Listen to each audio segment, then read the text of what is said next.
Bueno, seguimos aquí en La Brújula por Radio La Luna y ya estamos en contacto con Modesto Guerrero, periodista, escritor, investigador. Y ¿cómo estás, Modesto? Muy bien, muy bien. Bueno, yo te quería preguntar porque ayer fue un día muy trascendente para Venezuela y para la democracia latinoamericana, dado que hubo elecciones a la Asamblea Nacional y calculo que con las repercusiones que observamos diplomáticas, políticas, periodísticas, te pregunto qué conclusión estás sacando de este evento tan importante. La primera conclusión es que en Venezuela no hay solución pacífica. No habrá, respecto del chavismo, ninguna solución negociada, pacífica, por la buena, simpática, inteligente. No hay manera de convencer a los enemigos del chavismo de que el chavismo tiene derecho a ganar elecciones. Los enemigos del chavismo, afuera y adentro, se han convencido de que hay una organización, una tendencia política llamada chavismo, que nació sin el derecho a ganar elecciones, nació con la obligación de perder elecciones. Y así es muy difícil, no queda otra que la guerra, no queda otra que caerse a tiro con esa gente. Escucha, esta gente de esta mañana, la periodista de TN, gritaba eufórica que 17 gobiernos del mundo no reconocen las elecciones de Venezuela, los resultados de las elecciones en Venezuela. Y yo me preguntaba, esta muchacha es un programa internacional, aprendió en la facultad, leyó en la prensa, revisó la estadística para saber que el mundo se compone de 194 países y que solo 17 le dicen que no al resultado. Si el resultado fuera victoria, esta muchacha brincaría sobre sus mismas patas diciendo ¡qué maravilla! 194 países reconocen las elecciones, pero el chavismo perdió. El secreto en Venezuela no es la elección, la votación, si hay fraude o no hay fraude. No es eso, es que la derecha no gana, no puede ganar. Dicho esto, la segunda conclusión es que el chavismo perdió ganando. El chavismo ganó las elecciones, pero perdió ganando. ¿Por qué perdió ganando? Porque sacó la mitad de los votos del año 2015. Y sacar la mitad de los votos significa que tienes menos respaldo social. Y una fuerza política de izquierda se vive por el respaldo social, una fuerza política de derecha también, pero la de derecha tiene los recursos y la posibilidad de hacer que la gente crea en fantasías. Una fuerza de izquierda no tiene ese derecho. Entonces, perder la mitad de la votación del año 2015, de hace apenas 5 años, es gravísimo. Y si el gobierno no lo entiende, va a ser más grave porque vienen las elecciones de alcalde y gobernadores.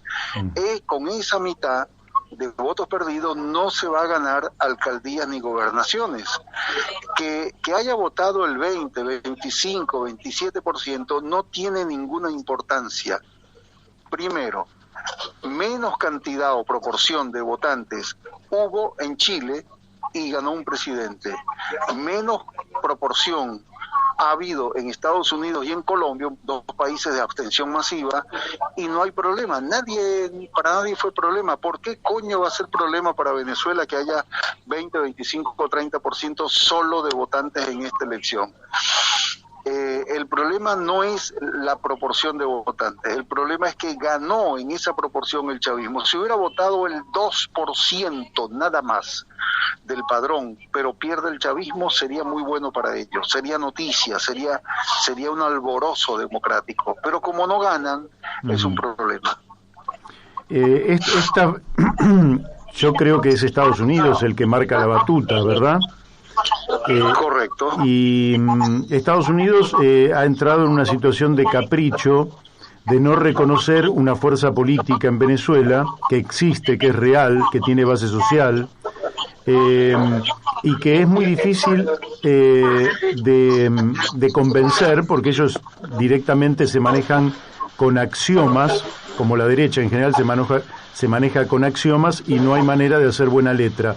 El papel de Rodríguez Zapatero respecto de Europa, ¿puede tener un perfil positivo? Depende de Rodríguez Zapatero, depende de hasta dónde lo dejen llegar las fuerzas, los poderes fácticos europeos, o sea, las multinacionales, el Grupo de Europa, el Consejo de Europa, que son los que regimen, y Alemania. Depende hasta dónde lo dejen llegar, puede tener efectos prácticos positivos o no. Zapatero no es que sea un amigo o un buen tipo, pero es parte de un lobby que le interesa favorecer o no dañar más a Venezuela. Esa es la diferencia con Almagro u otro agente internacional, o Vargas Llosa en su momento. Uh-huh. Ahora, quieras o no, va a cambiar, en enero cambia la composición de la Asamblea Nacional. El 5 de enero se instala la nueva asamblea y el primero que sale disparado de esa asamblea es Juan Guaidó, que no sacó ni un solo voto. Y deja de ser diputado, presidente de diputado y presidente de fantasía. 3 cargos de un solo carajazo se le van a ese pobre muchacho. Y Estados Unidos estará obligado a buscar otro negociador porque se le agotó. Negociador, no, otro payaso, porque se murió. Se acabó. Guaidó se acabó como payaso, salvo que lidere una invasión. Bueno, cómo no, si tienen los guáramos para ponerse al frente, agarrar un arma y saber dispararla y no tenerle miedo a la muerte, bueno, entonces que lo haga y será una persona reconocida. Si no, es un pobre muchacho que lo sacaron de una comadreja de ahí, de la zona de Miranda, al lado de Caracas, lo convirtieron en figura internacional y lo vendieron como un paquete. Bueno, esto se acaba el 5 de enero. Bien. Ahora, esta consolidación de un poder que tendrá sus limitaciones, pero en definitiva de hecho es el poder en Venezuela, y ya recompuesta la Asamblea Nacional, ¿cómo puede repercutir desde el punto de vista económico? ¿Cómo puede devolverle una mejor calidad de vida al pueblo de Venezuela este acercamiento entre el Poder Ejecutivo y el Poder Legislativo de allí? Bueno, existe la posibilidad de que la Asamblea, con el 67% en manos del chavismo, de gobierno, hay un chavismo que no es del gobierno, que sacó el 6%, bueno, existe la posibilidad de que ese chavismo gobernante oficial, con la mayoría, pueda acoplar las piezas institucionales para reordenar un poco y hacer que el salario crezca algo y el nivel de vida se recomponga un poco.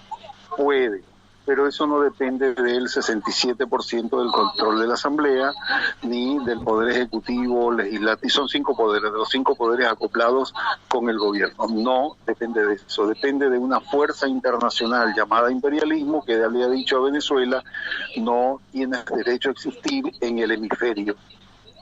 No Venezuela, el chavismo. Y si con el chavismo tiene que hundirse el territorio venezolano, pues están dispuestos a hundirlo. Entonces, no está asegurado. Puede ser, sí, técnicamente puede ser porque pueden votar leyes que favorezcan. Ahora, entonces ahí depende de 2 cosas. Uno, la fuerza internacional de los enemigos, que son más poderosas que Venezuela, que la que tiene Venezuela en términos diplomáticos, geopolíticos. Y económico. Y 2, la calidad, la corrección de lo que promueva en términos legislativos el gobierno en la Asamblea. Porque si el gobierno promueve en la Asamblea leyes equivocadas, como vimos en Nicaragua, que cuando recuperó el gobierno Ortega, lo primero que promovió fue una ley contra los jubilados. Bueno, si hace ese tipo de cosas, entonces no habrá servido de un carajo haber ganado el 67%. Así que todo depende de la conducta del gobierno, 1, y de la conducta de Estados Unidos, 2. Bien. Te voy a preguntar por la actitud, después seguimos con Venezuela un poquito más, pero te voy a preguntar por la actitud del gobierno argentino frente al hecho electoral del día de ayer.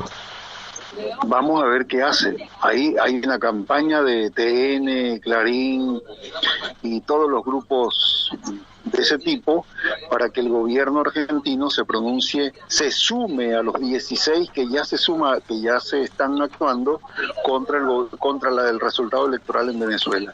Bueno, primero tienen que pelearse con 300 veedores electorales que estuvieron allá.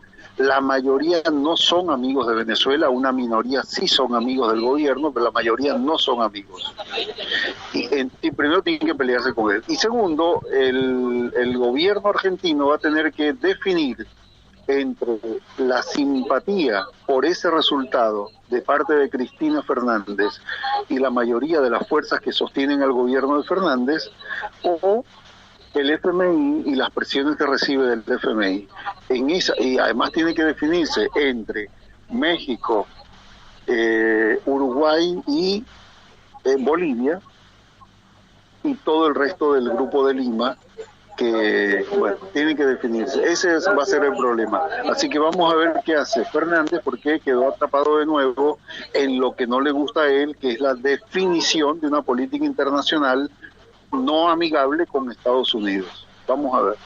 Vamos a ver. Acá viene otro tema, que es que Estados Unidos vive una situación muy particular, que es la siguiente. Desde el punto de vista institucional, el presidente Donald Trump ha dicho que ha habido fraude en la elección de los Estados Unidos. Y en alguna medida deja trascender que él mismo habría ganado la elección, pero que a través del fraude el próximo presidente será Joe Biden, ¿verdad? Y nadie le desconoce el resultado, así es. Todos los países dicen viva Estados Unidos. Así es. Es un poco denigrante para los países de América Latina tener una actitud de este nivel de sumisión a los Estados Unidos, justamente en un momento donde la propia institucionalidad democrática de aquel país ha dejado de brillar completamente y comienza a ser realmente un modelo antiguo, un modelo desprestigiado, que el propio Estados Unidos tendrá que reformar si quiere seguir siendo una potencia democrática o plutocrática, que es en realidad lo que es hasta el día de hoy, ¿no? Exacto, porque el problema de Estados Unidos es que entró en un proceso de caída, de colapso histórico. Histórico significa que puede durar ese proceso 10, 20 o 30 años. Uh-huh. Inglaterra duró 30, 40 años. Bueno, otros países, Alemania duró mucho menos, 15 años. Pero los grandes ciclos históricos se cuentan por decenas de años. Bueno, Estados Unidos entró en ese ciclo histórico. Su moneda perdió el 30% del comercio mundial en los últimos años. Ya no es la referencia en Asia y ya no es la referencia ante potencias como Irán, Rusia, China, India y algunos otros países. No es tampoco en Venezuela, pero Venezuela no es una potencia. Entonces, Estados Unidos, que a ese elemento económico se le agrega el caos político institucional, tiene el problema de que se le ha formado adentro del estómago una poderosa izquierda no pública, no conocida, no famosa, no mediática, una fuerte corriente de izquierda que se divide o se compone de dos partes, la que sigue a Bernie Sanders, y detrás de Bernie Sanders avanza procesos muy buenos, interesantes, democráticos, y la que no sigue a Bernie Sanders, o va más allá, más a la izquierda de Bernie Sanders, y busca mucho más. Entonces, eso no lo conocía Estados Unidos desde la década del 30, a caballo del poderoso sindicalismo, de los grandes sindicatos. 2030 se formó una gran izquierda, de la que fue el más famoso fue John Reed, el autor de 10 días que estremecieron al mundo, entre otros, pero el más famoso. Pero tuvo grandes intelectuales famosos en esa corriente de izquierda. Eso hay indicios de que está de nuevo formándose, y esa es una señal del cambio histórico, el ciclo en el que ha ingresado la sociedad norteamericana. Bueno, ese ciclo es lo que explica la contorsión que está viviendo lo que llaman democracia norteamericana. es una contorsión, está estrujándose en su propia estructura porque no sabe cómo soportar una situación, un tránsito en el que no cabe. Esa democracia no es capaz de contener el tránsito. ¿Qué es el tránsito? La decadencia de un imperio poderosísimo que sigue teniendo mucho poder, pero entró en una caída. Si alguien argentino lo quiere comprender y no tiene muchas lecturas internacionales, que revise lo que pasó en este país en la década del 30. Este país que estaba a punto de ser una potencia mundial en la década del 20, en el 30 entra en un agujero negro porque no podía ser contenido y todo se derramó y se pudrió, comenzando por su sistema político. Lo que fue democrático con Irigoyen y los radicales se transformó en antidemocrático a partir de ahí hasta el 70 y hasta el 83. Bueno, una situación similar, mutatis mutandi, en la que comenzó a vivir Estados Unidos y vamos a ver a dónde llega. Bueno, la última que te hago. En enero, sí. En enero asume Biden. ¿Crees que puede tener, a pesar de su ideología, que no es mucho mejor que la de Donald Trump, que puede tener una actitud más realista y reconocer la realidad política de Venezuela, o pensás que ya las cartas están echadas y va a seguir con la misma política violenta hacia tu país? Va a ser más violenta si las condiciones se lo permiten. Como no hay condiciones que se lo permitan, no va a ser tan violenta. Van a buscar negociación. Pero de todas las guerras de Estados Unidos durante el siglo XX, la mayoría las protagonizaron los demócratas, o las iniciaron los demócratas y las terminaron republicanos. No es verdad el cuento de que los republicanos son más guerreristas. Donald Trump, que es un gran hijo de puta, desbelicosó, o sacó a Estados Unidos de más guerra que cualquier gobierno demócrata o republicano. Y es un canalla, y es Donald Trump, el símbolo del mal.